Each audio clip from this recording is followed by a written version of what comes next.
जया एकादशी व्रत कथा। एक समय की बात है, स्वर्गलोक में देवराज इंद्र देवगणों के साथ पारिजात वृक्षों से भरे हुए नंदन वन में अप्सराओं के साथ विहार कर रहे थे। 50 करोड़ गंधर्वों के नायक देवराज इंद्र ने स्वेच्छानुसार वन में विहार करते हुए बड़े हर्ष के साथ नृत्य का आयोजन किया। उसमें गंधर्व गान कर रहे थे। पुष्पदंत, चित्रसेन तथा उसका पुत्र, ये 3 प्रधान थे। चित्रसेन की स्त्री का नाम मालिनी था।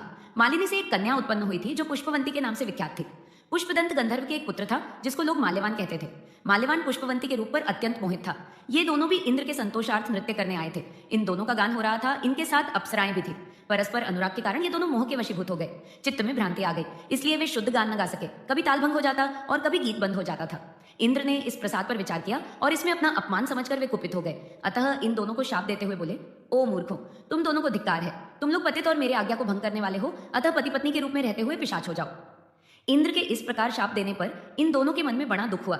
वे हिमालय पर्वत पर चले गए और पिशाच योनि को पाकर भयंकर दुख भोगने लगे। शारीरिक पातक से उत्पन्न ताप से पीड़ित होकर दोनों ही पर्वत की कंदराओं में विचरते रहते थे। एक दिन पिशाच रूपी माल्यवान ने अपनी पिशाचिनी पत्नी पुष्पवंती से कहा, हमने पिछले जन्म में कौन सा ऐसा पाप किया है जिससे यह पिशाच योनि प्राप्त हुई है। यह योनि बहुत दुख देने वाली है, अतः हमें प्रयत्न करके इस पाप से बचना चाहिए। इस प्रकार चिंतामग्न होकर वे दोनों दुख के कारण सूखते जा रहे थे। दैवयोग से उन्हें माघ मास की एकादशी तिथि प्राप्त हो गई। जया नाम से विख्यात तिथि, जो सब तिथियों में उत्तम है, आई। उस दिन उन दोनों ने सब प्रकार के आहार त्याग दिए। जलपान तक नहीं किया, किसी जीव की हिंसा नहीं की, यहाँ तक कि फल भी नहीं खाया। निरंतर दुख से युक्त होकर वे एक पीपल के समीप बैठे रहे। सूर्यास्त हो गया। उनके प्राण लेने वाली भयंकर रात उपस्थित हुई। उन्हें नींद नहीं आई। वे रतिया और कोई सुख भी नहीं पा सके। सूर्योदय हुआ। द्वादशी का दिन आया। उन पिशाचों के द्वारा जया के उत्तम व्रत का पालन हो गया। उन्होंने रात में जागरण भी किया था। उस व्रत के प्रभाव से तथा भगवान विष्णु की शक्ति से उन दोनों की पिशाचता दूर हो गई। पुष्पवंती और माल्यवान अपने पूर्व रूप में आ गए। उनके हृदय में वही पुराना स्नेह उमड़ रहा था। उनके शरीर पर पहले ही जैसे अलंकार शोभा पा रहे थे। वे दोनों मनोहर रूप धारण करके विमान पर बैठे और स्वर्गलोक में चले गए। वहां देवराज इंद्र के सामने जाकर दोनों ने बड़ी प्रसन्नता के साथ उन्हें प्रणाम किया। उन्हें इस रूप में देखकर इंद्र को बड़ा विस्मय हुआ। इंद्र ने पूछा, बताओ, किस पुण्य के प्रभाव से तुम दोनों का पिशाचत्व दूर हुआ है?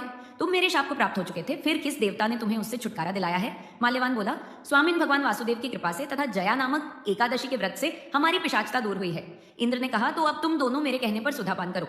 जो लोग एकादशी के व्रत में तत्पर और भगवान श्री कृष्ण के शरणागत होते हैं, वे हमारे भी पूजनीय होते हैं। भगवान श्री कृष्ण कहते हैं, राजन, इस कारण एकादशी का व्रत करना चाहिए। नृपश्रेष्ठ जया ब्रह्महत्या का पाप भी दूर करने वाली है। जिसने जया का व्रत किया है, उसने सब प्रकार के दान दे दिए और संपूर्ण यज्ञों का अनुष्ठान कर लिया। इस महात्म्य के पढ़ने और सुनने से अग्निष्टोम यज्ञ का फल मिलता है। बोलो श्री विष्णु भगवान की जय कथा संपूर्ण होने पर श्री विष्णु जी एवं एकादशी माता की आरती करें, उपस्थित जनों में प्रसाद वितरित करें, ब्राह्मणों को दान दें, सारे दिन श्री विष्णु भगवान का नाम जपें, सारी रात भगवान का कीर्तन एवं जागरण करें, अगली सुबह उठकर नित्य क्रम कर स्नान करें एवं श्री विष्णु जी का पूजन करें, ब्राह्मणों को दान दें, तत्पश्चात भोजन ग्रहण करें। हमारे चैनल हिंदू सरोवर को सब्सक्राइब करें